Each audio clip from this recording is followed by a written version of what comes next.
London سے میری flight تقریباً 2 گھنٹے کی تاخیر سے لینڈ ہوئی تھی اور جب میں ایئرپورٹ سے باہر نکلا تو رات کا پچھلا پہر تھا۔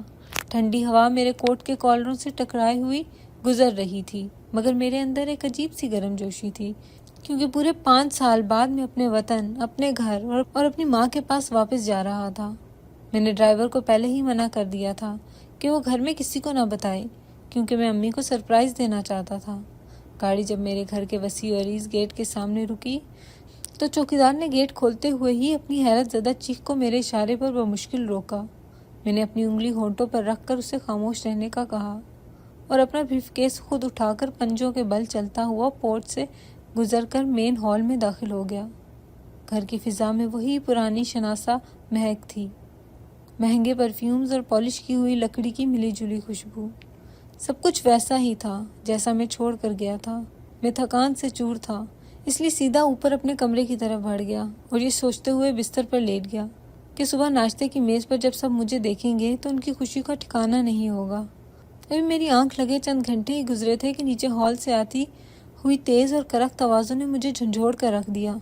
پہلے مجھے لگا کہ شاید یہ کوئی ڈراؤنا خواب ہے، لیکن وہ آوازیں اتنی حقیقت پسندانہ اور جانی پہچانی تھیں کہ میں ہڑبڑا کر اٹھ بیٹھا۔ میرے دل کی دھڑکن عجیب سی بے ترتیبی کا شکار تھی۔ میں ننگے پاؤں ہی کمرے سے باہر نکل آیا اور کوریڈور کی ریلنگ سے نیچے جھانکا تو وہاں کا منظر دیکھ کر میرا خون رگوں میں جم گیا۔ میری ماں بیگم ثروت، جنہیں میں دنیا کی سب سے شفیق خاتون سمجھتا تھا، اس وقت کسی قہر کی طرح نازل ہو رہی تھیں۔ انہوں نے ایک کمزور اور لاغر سی لڑکی کو بالوں سے پکڑ رکھا تھا اور اسے بری طرح جھنجھوڑ رہی تھیں۔ ان کے منہ سے نکلنے والا ہر لفظ پگھلے ہوئے شیشے کی طرح تھا۔ وہ چلا رہی تھیں، کتنی دفعہ کہا ہے تجھے کہ مہنوز سایہ میرے گھر پر مت ڈالا کر۔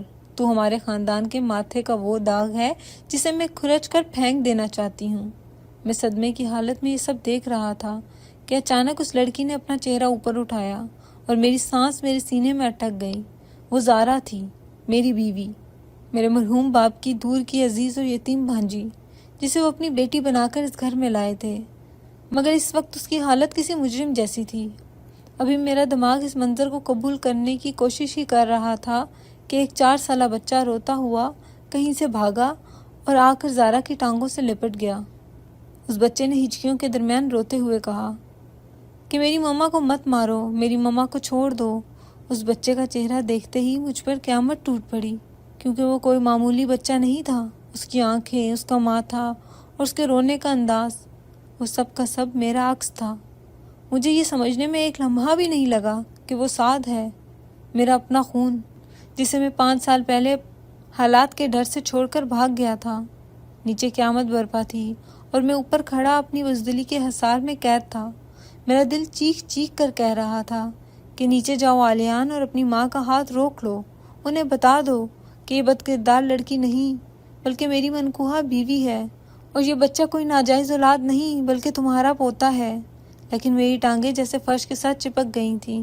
اپنی خاندانی ساکھ، ماں کے روب اور اپنے جھوٹے وقار کا بت مجھے ہلنے نہیں دے رہا تھا۔ اسی کشمکش میں میرا ہاتھ ریلنگ پہ رکھے ایک بھاری گلدان سے ٹکرایا اور وہ دھڑام سے نیچے ہال میں جا گرا۔ شیشے کے ٹوٹنے کی آواز نے ماں کی توجہ کھینچ لی اور انہوں نے سر اٹھا کر اوپر دیکھا۔ مجھے دیکھتے ہی ان کا چہرہ یکسر بدل گیا۔ نفرت کی جگہ ممتا نے لے لی اور وہ خوشی سے چلائیں، عالیان میرے بچے، تم کب آئے؟ وہ زارا کو وہیں فرش پر گرا چھوڑ کر میری طرف بڑھیں۔ میں لڑکھڑاتے قدموں سے سیڑھیاں اتر کر نیچے آیا۔ ماں نے مجھے گلے لگایا اور میرا ماتھا چومنے لگی، مگر میری نظریں ماں کے کندھے کے اوپر سے سیدھا زارا پر جمی تھیں۔ زارا نے اپنے بچے کو سینے سے لگایا اور زمین سے اٹھ کھڑی ہوئی۔ اس نے ایک نظر مجھے دیکھا۔ اس کی آنکھوں میں کوئی شکایت نہیں تھی، نہ کوئی شکوہ، وہاں صرف ایک مردہ سرد مہری تھی۔ ایک ایسا خالی پن تھا جس نے میری روح تک کو کانپنے پر مجبور کر دیا۔ اس کی نظریں چیخ چیخ کر کہہ رہی تھیں کہ تم تب بھی بزدل تھے عالیان، اور آج بھی تم بزدل ہو۔ وہ خاموشی سے لنگڑاتی ہوئی اپنے بچے کو لے کر وہاں سے چلی گئی اور میں اپنی ماں کی باہوں میں قید اپنی بے بسی کا تماشا بنا رہ گیا۔ ماں مجھے اپنے ساتھ صوفے پر بٹھاتے ہوئے ملازموں کو حکم دے رہی تھیں کہ چھوٹے صاحب کے لیے ناشتہ لگاؤ، جبکہ میرا ذہن ماضی کی پگڈنڈیوں پر بھٹک رہا تھا۔ مجھے وہ وقت یاد آ رہا تھا جب زارا اس گھر میں نئی نئی آئی تھی۔ وہ ایک کھلتا ہوا گلاب تھی، بابا جب اس یتیم بچی کو گھر لائے تھے تو امی نے اسی دن ناک بھوئیں چڑھائی تھی، مگر بابا کی محبت نے زارا کو اس گھر میں جگہ دلوا دی تھی۔ میں تب ایک لاپرواہ اور جذباتی نوجوان تھا۔ زارا کی معصومیت اور سادگی نے مجھے اپنی طرف کھینچ لیا تھا۔ اس گھر کے سخت اور روایتی ماحول میں ہم دونوں چوری چھپے ملتے تھے۔ وہ ملاقاتیں خوف اور محبت کا عجیب امتزاج تھیں۔ مجھے یاد ہے وہ شام جب میں نے پہلی بار اس کا ہاتھ تھاما تھا تو اس نے ڈرتے ہوئے کہا تھا کہ عالیان اگر آنٹی کو خبر ہو گئی تو وہ مجھے زندہ گاڑ دیں گی۔ میں نے بڑے غرور سے اس کا ہاتھ چومتے ہوئے کہا تھا کہ تم ڈرتی کیوں ہو زارا؟ میں ہوں نا تمہارے ساتھ، میں پوری دنیا سے لڑ جاؤں گا تمہارے لیے، تمہیں کسی سے ڈرنے کی ضرورت نہیں ہے۔ حالانکہ سچ تو یہ تھا کہ میں اپنی ماں کے سامنے اونچی آواز میں بات کرنے کی بھی ہمت نہیں رکھتا تھا، مگر جوانی کے جوش میں کیے گئے وعدے اکثر کھوکھلے ہوتے ہیں۔ پھر وہ دن آیا جس نے ہماری زندگی کا رخ موڑ دیا۔ گھر والے شہر سے باہر ایک شادی میں گئے ہوئے تھے اور میں بیماری کا بہانہ بنا کر گھر رک گیا تھا۔ میں نے زارا کو قائل کیا کہ ہم گناہ نہیں کریں گے بلکہ نکاح کریں گے تاکہ ہمارا رشتہ پاک ہو جائے۔ زارا کانپ رہی تھی، وہ بار بار کہہ رہی تھی کہ عالیان یہ غلط ہے، ہم پکڑے جائیں گے، ہمیں بڑوں کی مرضی کے بنا یہ نہیں کرنا چاہیے۔ مگر میں نے اسے اپنی محبت کا واسطہ دیا۔ میں نے اپنے 2 دوستوں کو بلا کر گھر کے پچھلے حصے میں انتہائی رازداری سے اس کے ساتھ نکاح کر لیا۔ نکاح کے بعد جب وہ میرے سامنے بیٹھی تھی تو خوف اور حیا سے اس کا چہرہ تمتما رہا تھا۔ میں نے اس کی ٹھوڑی کو چھوتے ہوئے کہا تھا کہ زارا اب تم میری بیوی ہو، میری عزت ہو، میں تمہیں وہ مقام دوں گا جس کی تم حقدار ہو، بس صحیح وقت کا انتظار ہے۔ وہ پگلی میری باتوں پر یقین کر بیٹھی تھی۔ وہ رات ہماری زندگی کی سب سے حسین رات تھی، جب ہم نے جسمانی اور روحانی قربت کی تمام حدیں پار کر لی تھی۔ زارا نے اپنے تمام خدشات کو میری محبت پر قربان کر دیا تھا اور خود کو مکمل میرے حوالے کر دیا تھا۔ مجھے لگا تھا کہ اب ہمیں کوئی جدا نہیں کر سکتا، مگر قدرت کو کچھ اور ہی منظور تھا۔ نکاح کے صرف 2 ماہ بعد بابا کا اچانک انتقال ہو گیا۔ وہ گھر کا سارا نظام دھرم بھرم ہو گیا، ماں کا رویہ مزید سخت ہو گیا اور میں اپنی شادی کا راز سینے میں دبائے وقت گزرنے کا انتظار کرتا رہا۔ پھر ایک دن ماں نے حکم صادر کیا کہ مجھے بزنس سنبھالنے کے لیے فوراً لندن جانا ہوگا اور واپسی پر میری شادی ایک منسٹر کی بیٹی سے ہوگی۔ میں گھبرا کر زارا کے پاس گیا تو اس نے روتے ہوئے مجھے بتایا کہ وہ ماں بننے والی ہے۔ بجائے خوش ہونے کے میرے اوسان خطا ہو گئے۔ میں نے سوچا کہ اگر ماں کو پتہ چلا تو وہ مجھے جائیداد سے آگ کر دیں گی۔ میں نے زارا کے کندھے پکڑ کر کہا کہ زارا، مجھے کچھ وقت دو، میں وہاں جا کر سب ٹھیک کر دوں گا، میں تمہیں وہاں بلا لوں گا۔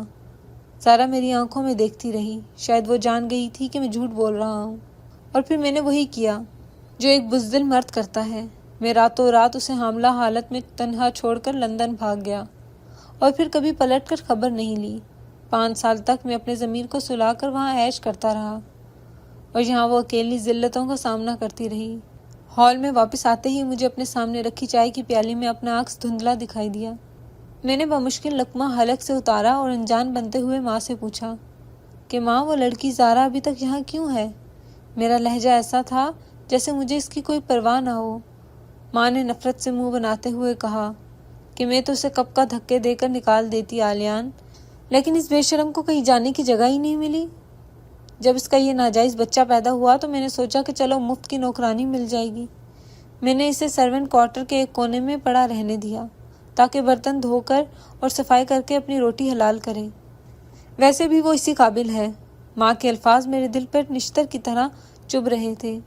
میرا اپنا خون، میرا بیٹا اور میری بیوی میرے ہی گھر میں غلاموں کی زندگی گزار رہے تھے اور میں یہاں مخمل کے صوفوں پر بیٹھا تھا۔ رات گہری ہو چکی تھی اور مجھ سے کمرے میں نہیں رہا گیا۔ بے چینی مجھے بار بار کاٹ رہی تھی۔ میں چوروں کی طرح گھر کے پچھلے حصے کی طرف گیا جہاں سرونٹ کوارٹرز تھے۔ وہاں گھوپ اندھیرا تھا لیکن ایک کوارٹر سے مدھم سی روشنی آ رہی تھی۔ میں دبے پاؤں وہاں پہنچا تو دیکھا کہ میرا بیٹا ساتھ مٹی میں بیٹھا کھیل رہا ہے۔ اس کے کپڑے میلے تھے اور وہ اکیلا اپنے آپ سے باتیں کر رہا تھا۔ میرا دل بھر آیا۔ میں آہستہ سے آگے بڑھا اور اس کے پاس بیٹھ گیا۔ ساتھ نے چونک کر مجھے دیکھا اور پھر مسکرایا۔ اس نے اپنی توتلی زبان میں کہا، کیا آپ وہی ہیں نا جو رات کو آئے تھے؟ آپ کے پاس بہت پیاری گاڑی ہے۔ میں نے کانپتے ہاتھوں سے اس کے سر پر ہاتھ رکھا تو مجھے ایسے لگا جیسے کائنات کی ساری دولت مجھے مل گئی ہو۔ میں نے اس کے گال کو چھوا اور کہا کہ ہاں بیٹا، میں وہی ہوں۔ ابھی میں اسے گلے لگانے ہی والا تھا کہ زارا برتن دھو کر واپس مڑی۔ مجھے وہاں دیکھتے ہی اس کے ہاتھ سے پلیٹ چھوٹ کر گری اور ٹکڑے ٹکڑے ہو گئی۔ وہ کسی شیرنی کی طرح لپکی اور ساتھ کو بازو سے پکڑ کر اپنے پیچھے چھپا لیا، جیسے میں کوئی درندہ ہوں جو اس کے بچے کو نقصان پہنچاؤں گا۔ اس کی آنکھوں میں اب خوف نہیں تھا بلکہ شدید نفرت تھی۔ اس نے ساتھ کو کوارٹر کے اندر دھکیلا اور دروازے کے آگے دیوار بن کر کھڑی ہو گئی۔ میں نے اس کی طرف قدم بڑھایا اور لرزتی آواز میں کہا کہ زارا، میں صرف، مگر اس نے ہاتھ اٹھا کر مجھے وہیں روک دیا۔ اس کے چہرے پر بلا کی سنجیدگی تھی۔ اس نے انتہائی تلخی سے کہا، اس گھر کا چھوٹا مالک اس وقت سرونٹ کوارٹر میں کیا کر رہا ہے؟ آلیان صاحب، یہ جگہ آپ کے شایان شان نہیں ہے۔ یہاں بد کردار عورتیں اور ناجائز اولادیں رہتی ہیں۔ کہیں آپ کا دامن میلا نہ ہو جائے۔ جائیے یہاں سے، اس سے پہلے کہ آپ کی شان میں کمی آ جائے۔ میں نے تڑپ کر کہا کہ زارا، خدا کے لیے میری بات سنو۔ میں مجبور تھا، حالات میرے ہاتھ میں نہیں تھے۔ زارا نے ایک طنزیہ ہنسی ہنسی جو میرے دل کو چیر گئی۔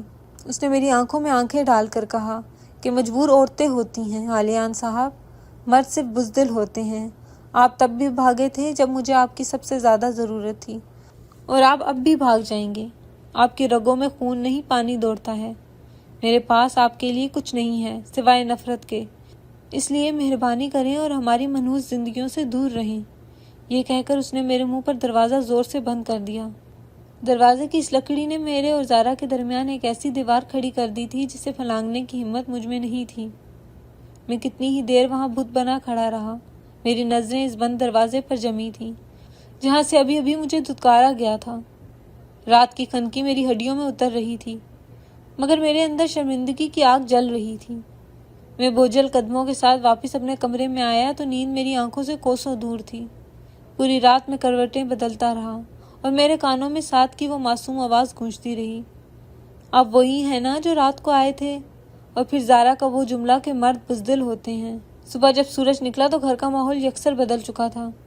امی کی خوشی دیدنی تھی کیونکہ آج شام میری منگنی کی باقاعدہ رسم اور تاریخ طے کرنے کے لیے منسٹر صاحب اور ان کی فیملی آ رہی تھی۔ گھر کو دلہن کی طرح سجایا جا رہا تھا۔ ہر طرف پھولوں کی مہک اور مہمانوں کا شور تھا، مگر میرا دم گھٹ رہا تھا۔ میں اپنے ہی گھر میں اجنبی محسوس کر رہا تھا۔ ایک طرف میرا بیٹا اور بیوی سرونٹ کوارٹر کی خاک چھان رہے تھے اور دوسری طرف میری منگنی کے شادیانے بجائے جا رہے تھے۔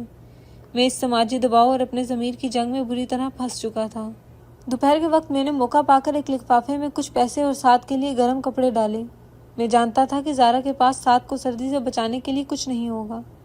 میں چوروں کی طرح دوبارہ کوارٹر کی طرف گیا اور وہ لفافہ دروازے کے نیچے سے اندر سرکا دیا اور واپس آ کر چھپ کر دیکھنے لگا۔ کچھ ہی دیر بعد دروازہ کھلا اور زارا باہر نکلی۔ اس نے ادھر ادھر دیکھا اور پھر میری کھڑکی کی طرف دیکھتے ہوئے جہاں میں پردے کے پیچھے چھپا تھا، اس نے وہ لفافہ اور کپڑے مٹی میں پھینک دیے اور اس کی آنکھوں میں عجیب سی خودداری تھی۔ اس نے بلند آواز میں کہا کہ ہمیں خیرات کی ضرورت نہیں ہے، ہم غریب ضرور ہیں مگر بھکاری نہیں، اپنی یہ ہمدردی اپنے پاس رکھیں۔ اس کا یہ عمل میرے منہ پر ایک اور تماچا تھا۔ وہ بھوک اور سردی برداشت کر سکتی تھی مگر میری دی ہوئی بھیک اسے گوارا نہیں تھی۔ شام کو مہمان آئے، ڈرائنگ روم میں کہکے گونج رہے تھے۔ منسٹر کی بیٹی صبا میرے ساتھ بیٹھی مسکرا رہی تھی، مگر میرا دھیان بار بار کھڑکی سے باہر ہو رہی طوفانی بارش کی طرف تھا۔ مجھے رہ رہ کر ساتھ کا خیال آ رہا تھا کہ وہ اس ٹوٹی ہوئی چھت کے نیچے کیسے سو رہا ہوگا۔ رات گئے جب مہمان رخصت ہوئے اور گھر میں خاموشی چھائی تو اچانک میری نظر کھڑکی سے باہر پڑی۔ بارش تھم چکی تھی مگر سرد ہوا چل رہی تھی۔ میں نے دیکھا کہ زارا پریشانی کے عالم میں کوارٹر سے باہر نکلی اور پاگلوں کی طرح ادھر ادھر بھاگ رہی ہے۔ وہ کبھی چوکیدار کے پاس جاتی اور کبھی ڈرائیور کے کمرے کا دروازہ کھٹکھٹاتی، مگر امی کے سخت حکم کی وجہ سے کوئی بھی ملازم اس کی مدد کو باہر نہیں نکل رہا تھا۔ میرا دل زور سے دھڑکا، ضرور کوئی گڑبڑ تھی۔ میں سب کچھ بھول کر نیچے بھاگا۔ میں نے کوٹ بھی نہیں پہنا، بس دیوانہ وار دوڑتا ہوا صحن میں پہنچا۔ زارا کی گود میں ساتھ تھا اور وہ رو رہی تھی۔ میں اس کے قریب پہنچا تو دیکھا کہ ساتھ کا جسم بخار سے تپ رہا تھا اور وہ بے ہوش تھا۔ زارا نے مجھے دیکھا تو اس کی آنکھوں میں التجا امڑ آئی۔ وہ چیخی کہ میرا بچہ مر جائے گا، کوئی گاڑی نہیں دے رہا، اسے بچا لیں آلیان۔ میں نے ایک لمحہ ضائع کیے بغیر ساتھ کو اس کی گود سے چھینا اور اپنے سینے سے لگا لیا۔ اس کا ننھا سا جسم آگ کی طرح گرم تھا۔ میں نے زارا کا ہاتھ پکڑ کر اسے کھینچتے ہوئے کہا کہ میرے ساتھ آؤ۔ زارا ہچکچائی مگر ممتا کی تڑپ نے اسے میرے ساتھ چلنے پر مجبور کر دیا۔ میں نے اپنی گاڑی نکالی اور زارا کو فرنٹ سیٹ پر بٹھایا۔ ساتھ میری گود میں تھا، لیکن ڈرائیونگ کے لیے میں نے اسے زارا کی گود میں دیا۔ گاڑی سڑک پر دوڑنے لگی۔ راستے میں زارا مسلسل رو رہی تھی اور ساتھ کے ماتھے پر پٹیاں رکھ رہی تھی جو اس نے اپنے دوپٹے سے پھاڑی تھیں۔ میں نے ڈرائیونگ کرتے ہوئے زارا کی طرف دیکھا اور کہا کہ ہمت رکھو زارا، ساتھ کو کچھ نہیں ہوگا، میں ہوں نا۔ زارا نے نم آنکھوں سے میری طرف دیکھا اور تلخی سے کہا کہ آپ کب تک ہیں عالیان؟ صرف ہاسپٹل تک، یا پھر سے کسی موڑ پر چھوڑ کر بھاگ جائیں گے؟ میں خاموش رہا کیونکہ میرے پاس اس کے سوالوں کا کوئی جواب نہیں تھا۔ میرا ماضی میرے حال کا پیچھا نہیں چھوڑ رہا تھا۔ ہاسپٹل پہنچ کر میں ساتھ کو لے کر ایمرجنسی میں بھاگا۔ ڈاکٹروں نے فوراً اسے اسٹریچر پر لٹایا اور ٹریٹمنٹ شروع کر دی۔ ساتھ کو ڈرپ لگائی گئی۔ تھوڑی دیر بعد ایک ڈاکٹر فائل لے کر باہر آیا اور اس نے فارم پر کرتے ہوئے پوچھا کہ بچے کے والد کا نام کیا ہے۔ زارا جو دیوار کے ساتھ ٹیک لگائے کھڑی تھی ڈاکٹر کا سوال سن کر سہم گئی۔ اس نے میری طرف دیکھا اور پھر نظریں جھکا لیں۔ وہ خاموش رہی۔ ڈاکٹر نے دوبارہ پوچھا کہ بی بی آپ سے پوچھ رہا ہوں والد کا نام۔ کمرے میں سناٹا چھا گیا۔ میں نے ایک گہری سانس لی اور ڈاکٹر کے ہاتھ سے پین اور پیڈ لے لیا۔ میں نے زارا کی آنکھوں میں دیکھا اور پھر پیڈ پر سعد بن علیان لکھا۔ ڈاکٹر نے نام پڑھ کر سر ہلایا اور چلا گیا، لیکن زارا وہیں بت بنی کھڑی رہی۔ اس کی آنکھوں میں آنسو تیرنے لگے۔ میں اس کے قریب گیا اور اس کے کان میں سرگوشی کی کہ یہ میرا خون ہے زارا، میں انکار نہیں کروں گا، میں دنیا کے سامنے اپنا نام دوں گا۔ زارا کا دل شاید ایک لمحے کے لیے پگھل گیا۔ اس نے لرزتی آواز میں کہا کہ 5 سال پہلے یہ نام کہاں تھا علیان؟ جب لوگ مجھے بدکردار کہتے تھے تب یہ نام کہاں تھا؟ رات کے پچھلے پہر سعد کی طبیعت سنبھل گئی اور وہ گہری نیند سو گیا۔ ہم دونوں بینچ پر بیٹھے تھے۔ ہاسپٹل کی سفید روشنیوں میں زارا کا چہرہ مزید زرد لگ رہا تھا۔ میں نے ہمت کر کے اس کے قریب کھسک کر کہا، زارا مجھے معلوم ہے کہ میرے گناہ معافی کے قابل نہیں ہیں، لیکن یقین کرو لندن میں ایک بھی پل ایسا نہیں گزرا جب میں نے تمہیں یاد نہ کیا ہو۔ امی کی ڈر اور اپنی بزدلی نے میرے پاؤں میں بیڑیاں ڈال دی تھیں، لیکن اب میں وہ پرانا علیان نہیں ہوں۔ زارا نے اپنی نم آنکھوں سے میری طرف دیکھا اور کہا کہ آپ کو اندازہ بھی نہیں کہ میں نے یہ 5 سال کیسے گزارے ہیں۔ جب میں ہاسپٹل میں اکیلی تھی اور ساتھ پیدا ہوا تھا تو میرے پاس دوا لینے کے پیسے نہیں تھے۔ لوگ مجھے گندی اولاد والی ماں کہہ کر پکارتے تھے۔ آپ کی امی نے مجھے نوکرانی بنا کر سرونٹ کوارٹر میں رکھا۔ میرے بیٹے کو بچا کچا کھانا دیا جاتا تھا۔ میں نے ہر رات موت کی دعا مانگی ہے علیان۔ اس کی باتیں میرے دل پر ہتھوڑے کی طرح برس رہی تھیں۔ میں بے اختیار اس کے قدموں میں بیٹھ گیا اور اس کے ہاتھ اپنے ہاتھوں میں لے کر کہا کہ مجھے معاف کر دو زارا، میں تمہیں اس جہنم سے نکال لوں گا، میں وعدہ کرتا ہوں۔ صبح صادق کے وقت ہم گھر واپس جا رہے تھے۔ ساتھ پچھلی سیٹ پر سو رہا تھا اور زارا فرنٹ سیٹ پر بیٹھی اونگ رہی تھی۔ تھکن کی وجہ سے اس کی آنکھ لگ گئی اور اس کا سر ڈھلک کر میرے کندھے پر آ گرا۔ میں نے اسے ہٹایا نہیں بلکہ گاڑی کی رفتار دھیمی کر دی۔ میں نے شیشے سے اس کا چہرہ دیکھا۔ وہ سوتے ہوئے بالکل ویسی ہی لگ رہی تھی جیسے 5 سال پہلے تھی، معصوم اور پیاری۔ میں نے آہستہ سے اپنا ہاتھ بڑھایا اور اس کے چہرے پر آنے والی لٹ کو پیچھے کیا۔ مجھے احساس ہوا کہ میں اس لڑکی کے بغیر ادھورا ہوں۔ یہ صرف میری ذمہ داری نہیں بلکہ میری محبت ہے جسے میں نے اپنی حماقت سے کھو دیا تھا۔ گھر پہنچ کر میں نے سعد کو اٹھایا اور زارا کو کوارٹر تک چھوڑا۔ جاتے ہوئے میں نے اس سے کہا کہ اب تمہیں ڈرنے کی ضرورت نہیں، اب میں آ گیا ہوں۔ اگلے دن دوپہر کو امی کسی کام سے باہر گئی ہوئی تھی۔ گھر میں سناٹا تھا۔ میں سعد کے لیے بازار سے ڈھیر سارے کھلونے لایا تھا۔ میں سیدھا سرونٹ کوارٹر میں گیا۔ سعد چارپائی پہ سو رہا تھا اور زارا فرش پر بیٹھی سبزیاں کاٹ رہی تھی۔ مجھے دیکھتے ہی وہ ہڑبڑا کر اٹھی اور دوپٹہ درست کرنے لگی۔ اس نے کہا کہ آپ یہاں کیوں آئے ہیں؟ اگر آپ کی امی آ گئیں تو قیامت آ جائے گی۔ میں نے کھلونے ایک طرف رکھے اور آگے بڑھ کر اس کی کلائی پکڑ لی۔ میں نے اسے اپنی طرف کھینچا تو میرے سینے سے آ لگی۔ اس نے مزاحمت کرتے ہوئے کہا کہ چھوڑیں مجھے، اب ہمارا کوئی رشتہ نہیں ہے۔ میں نے اسے دیوار کے ساتھ لگایا اور اس کی آنکھوں میں جھانکتے ہوئے کہا کہ نکاح ختم نہیں ہوتا زارا، تم میری بیوی ہو اور ہمیشہ رہو گی۔ وہ تڑپنے لگی کہ علیان ہوش میں آئیں، آپ کی منگنی ہو چکی ہے۔ میں نے اس کے ہونٹوں پر انگلی رکھ کر اسے خاموش کرایا اور کہا کہ بھاڑ میں جائے منگنی اور بھاڑ میں جائے دنیا، مجھے صرف تم چاہیے ہو۔ زارا کی مزاحمت دم توڑنے لگی۔ اس کے ہاتھ جو مجھے دھکیل رہے تھے آہستہ آہستہ ڈھیلے پڑ گئے۔ اس نے میری قمیص کو مٹھی میں جکڑ لیا۔ 5 سال کی دوری اور تڑپ ایک شدید جذباتی لہر بن کر ہمارے درمیان امڑ آئی۔ وہ رو رہی تھی مگر اس بار وہ مجھے روک نہیں رہی تھی۔ ہم دونوں ایک دوسرے کے دکھ اور محبت میں ضم ہو رہے تھے کہ اچانک باہر گاڑی کے ہارن کی آواز آئی۔ زارا نے جھٹکے سے مجھے خود سے دور کیا اور خوفزدہ ہو کر بولی کہ آنٹی آ گئی ہیں، خدا کے لیے جائیں یہاں سے۔ میں نے اس کے ماتھے کو چوما اور کہا کہ میں سب سنبھال لوں گا۔ میں وہاں سے نکل کر اپنے کمرے میں آ گیا، لیکن شاید قدرت ہمارا امتحان مزید لینا چاہتی تھی۔ شام کو جب میں اپنے کمرے میں تھا تو نیچے سے امی کی چیخنے کی آواز آئی۔ میں بھاگ کر نیچے گیا تو دیکھا کہ امی زارا کے کوارٹر کے سامنے کھڑی تھیں اور ان کے ہاتھ میں ہاسپٹل کی وہ پرچی تھی جو شاید میری جیب سے گر گئی تھی یا گاڑی میں رہ گئی تھی، جس پر میں نے 7 بن آلیان لکھا تھا۔ امی غصے سے کانپ رہی تھی۔ انہوں نے زارا کو بالوں سے پکڑ کر باہر گھسیٹا اور کہا کہ تو نے میرے بیٹے کو پھنسانے کے لیے یہ ڈرامہ رچایا ہے، تو اسے ہاسپٹل لے کر گئی تھی۔ زارا ہاتھ جوڑ کر رو رہی تھی۔ امی نے زارا کے منہ پر وہ پرچی ماری اور دھاڑی کہ سن لے کان کھول کر، اگر تو نے میرے بیٹے کے قریب جانے کی کوشش کی یا اس کی منگنی میں کوئی رکاوٹ ڈالی تو میں تیرے اس بچے کو یتیم خانے بھجوا دوں گی اور تجھ پر چوری کا الزام لگا کر جیل میں سڑا دوں گی۔ میں یہ سب کچھ کر سکتی ہوں اور تو جانتی ہے کہ میرا اثر و رسوخ کتنا ہے۔ امی کی دھمکی نے زارا کو اندر تک توڑ دیا۔ وہ جانتی تھی کہ امی یہ سب کر سکتی ہیں۔ اس نے خوفزدہ ہو کر ساتھ کو سینے سے لگایا اور امی کے پاؤں پکڑ لیے۔ بیگم صاحبہ، میں کہیں نہیں جاؤں گی، میں آلیان صاحب سے دور رہوں گی، بس میرے بچے کو مجھ سے الگ مت کریں۔ میں اوپر کھڑا یہ سب دیکھ رہا تھا، میرا خون کھول رہا تھا، مگر زارا کی آنکھوں میں جو خوف تھا اس نے مجھے روک دیا۔ امی وہاں سے فاتحانہ انداز میں چلی گئی اور زارا وہیں مٹی میں بکھر گئی۔ رات کو جب میں دوبارہ اس سے بات کرنے گیا تو اس نے دروازہ کھولنے سے انکار کر دیا۔ میں نے باہر سے کہا کہ زارا میری بات سنو، امی کچھ نہیں کر سکتی، مگر اندر سے زارا کی سرد اور اجنبی آواز آئی کہ آلیان صاحب، آپ کی شادی ہونے والی ہے، بہتر ہے آپ ہم غریبوں سے دور رہیں۔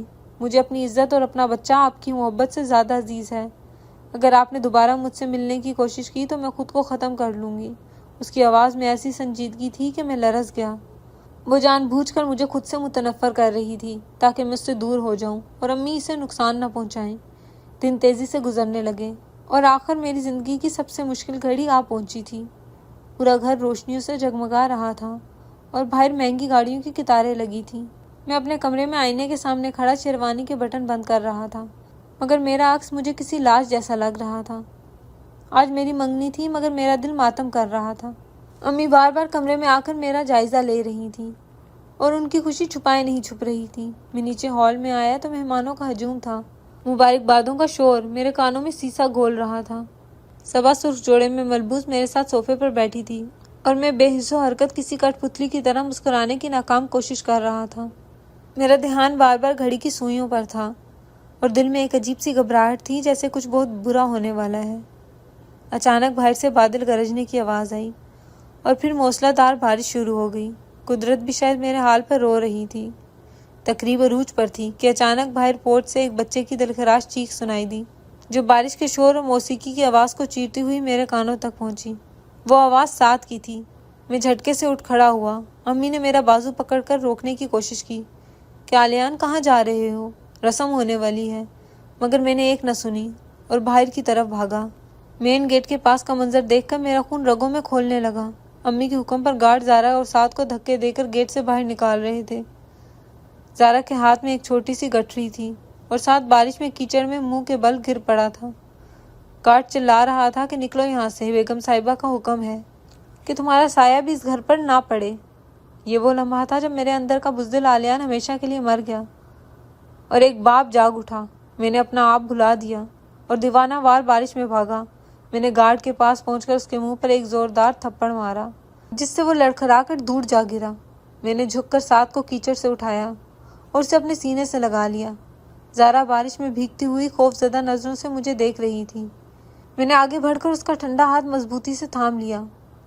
تب تک امی، صبا کے گھر والے اور تمام مہمان بھی باہر برآمدے میں آ چکے تھے۔ امی بارش میں مجھے زارا اور سات کے ساتھ کھڑا دیکھ کر طیش میں آ گئیں اور چلائیں کہ یہ کیا تماشا ہے آلیان، چھوڑو اس منحوس نوکرانی اور اس کے بچے کو، تم اپنی حیثیت بھول گئے ہو کیا؟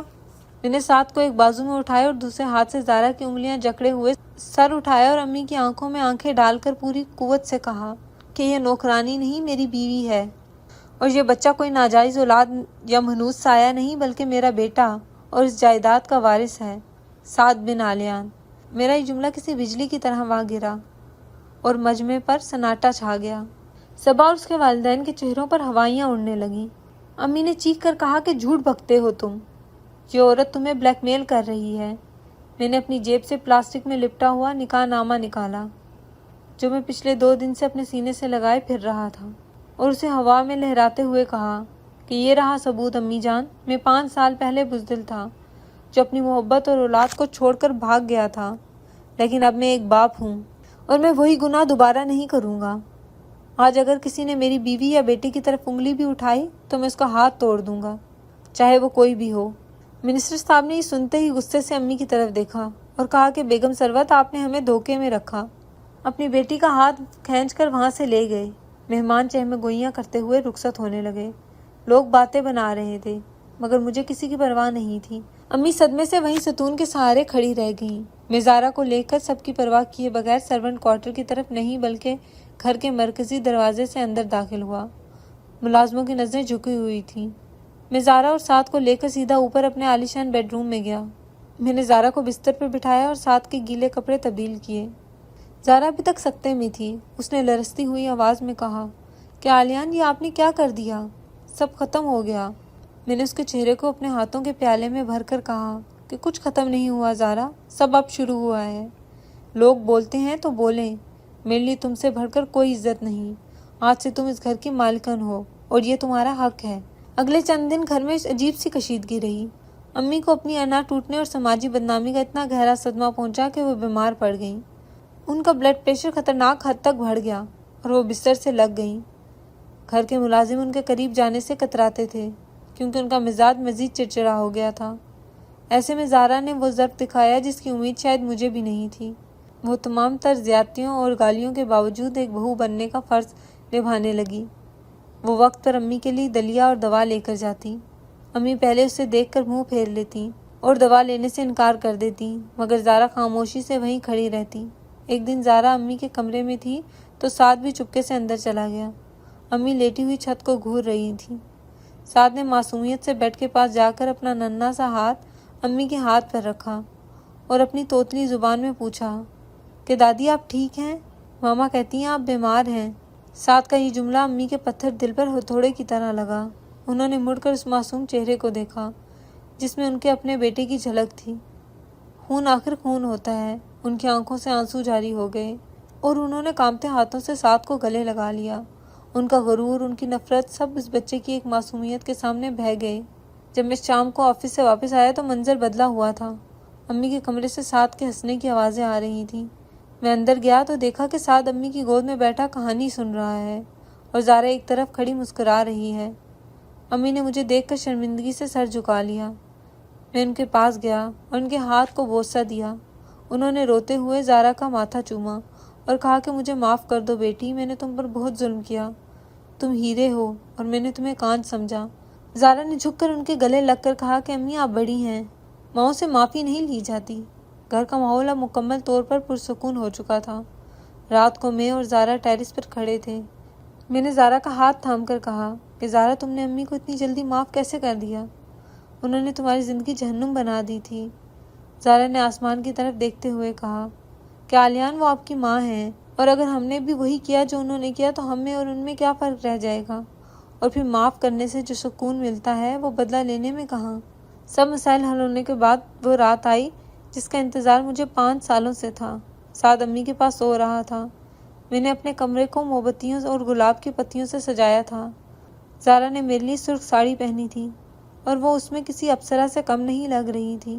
میں کمرے میں داخل ہوا تو وہ کھڑکی میں کھڑی بارش کو دیکھ رہی تھی۔ میں نے پیچھے سے جا کر اسے اپنی باہوں کے حصار میں لے لیا۔ اس کی خوشبو نے مجھے مدہوش کر دیا۔ میں نے اس کے کان میں سرگوشی کی کہ آج کوئی ڈر، کوئی خوف، کوئی مجبوری ہمارے درمیان نہیں ہے۔ زارا نے پلٹ کر میری طرف دیکھا۔ اس کی آنکھوں میں اب وہ ویرانی نہیں تھی بلکہ محبت کی چمک تھی۔ میں نے اسے باہوں میں اٹھا کر بیڈ پر لٹایا۔ اس نے شرماتے ہوئے اپنی آنکھیں بند کر لی۔ میں نے اس سے کہا کہ تمہارے ہر آنسو کا حساب میں اپنی محبت سے دوں گا۔ وہ رات ہماری زندگی کی سب سے حسین اور طویل رات تھی۔ ہم ایک دوسرے میں یوں کھو گئے جیسے کبھی جدا ہی نہیں ہوئے تھے۔ زارا نے خود کو مکمل طور پر میرے حوالے کر دیا تھا اور ہم 2 جسم ایک جان ہو گئے تھے۔ 1 سال بعد لان میں شام کی چائے کا انتظام تھا۔ سورج غروب ہو رہا تھا اور فضا میں ٹھنڈک تھی۔ امی ویل چیئر پر بیٹھی تھیں مگر ان کا چہرہ تر و تازہ تھا۔ سعد ان کی گود میں بیٹھا اپنے نئے کھلونے سے کھیل رہا تھا اور وہ اسے پیار سے دیکھ رہی تھی۔ زارا ان کے پاس کرسی پر بیٹھی ان کے لیے سیب کاٹ رہی تھی۔ اس کے چہرے پر ایک عجیب سا اطمینان اور رونق تھی۔ میں آفس سے واپس آیا اور دور کھڑے ہو کر اس خوبصورت منظر کو دیکھنے لگا جو کبھی میرے لیے ایک ناممکن خواب تھا۔ میں نے آسمان کی طرف دیکھا اور خدا کا شکر ادا کیا۔ میں چلتا ہوا زارا کے پیچھے جا کھڑا ہو گیا اور آہستہ سے اس کے کندھے پر ہاتھ رکھا۔ اس نے مڑ کر مجھے دیکھا اور مسکرائی۔ میں نے جھک کر اس کے کان میں کہا کہ شکریہ مجھے اور اس گھر کو مکمل کرنے کے لیے۔ زارا نے مسکراتے ہوئے سیب کی پھانک میرے منہ میں ڈال دی۔ امی ہمیں دیکھ کر ہنس پڑی اور سعد بھی تالیاں بجانے لگا۔ ہماری کہانی اس خوبصورت موڑ پر تمام ہوئی، لیکن مجھے زندگی کا سب سے بڑا سبق دے گئی کہ انسان غلطی کر سکتا ہے، بھٹک سکتا ہے، لیکن اپنی غلطی مان کر اس کا ازالہ کرنا اور اپنوں کے لیے سٹینڈ لینا ہی اصل مردانگی ہے۔ سماجی دباؤ یا والدین کا خوف انسان کو گناہ اور ظلم پر مجبور تو کر سکتا ہے، لیکن سکون صرف سچائی اور اپنے حق کو ادا کرنے میں ہے۔ رشتوں کو نبھانے کے لیے بزدلی نہیں، جرأت چاہیے ہوتی ہے، اور جو صبر کرتے ہیں جیت ہمیشہ انہی کی ہوتی ہے۔